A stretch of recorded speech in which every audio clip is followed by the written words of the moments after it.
بسم الله الرحمن الرحيم الحمد لله رب العالمين والصلاة والسلام على أشرف الأنبياء والمرسلين أما بعد waxaan kusoo guda jirnay kitaabkeenii ahaa دروس اللغة العربية لغير الناطقين بها الدرس الثالث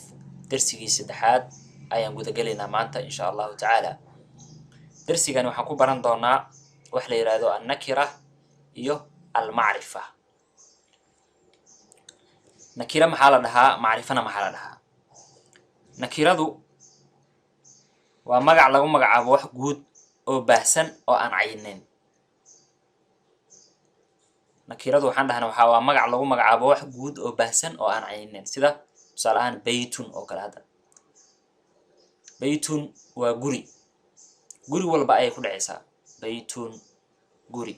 ma ahan guri gaara ma ahan guri cayiman ma ahan marka nakira waxaa la yidhahdaa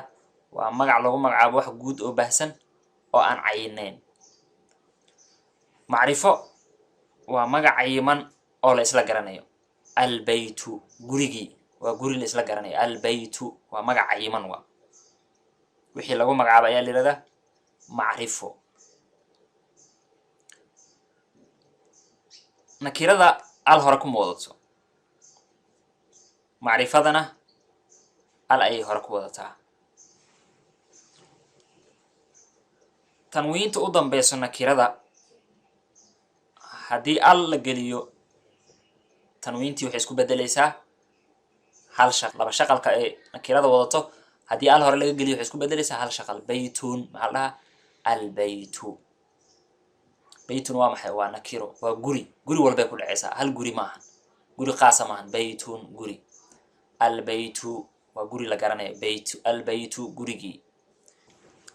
kitaabun kitaab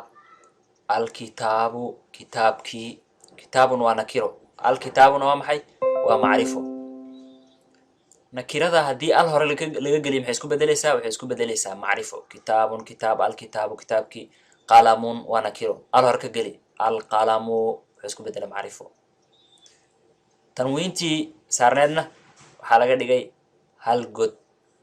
qalamun alqalamu jamalun waa geel aljamalu geeli alqalamu qalinku maksuurun waa mid jaban albaabu albaabku maftuuxun waa mid furan alwaladu wiilku jaalisun waa mid fadhiyo walmudarisu macalinkana waaqifun waa mid taagan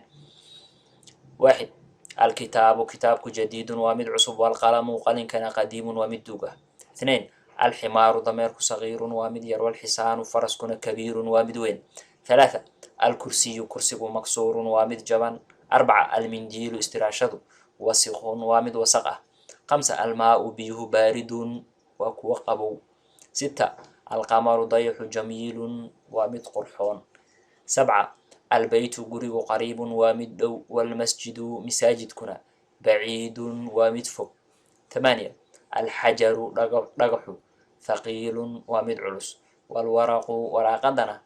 خفيف waa mid fudud تسعة اللبن caanuhu xaarun waa kuwa kulul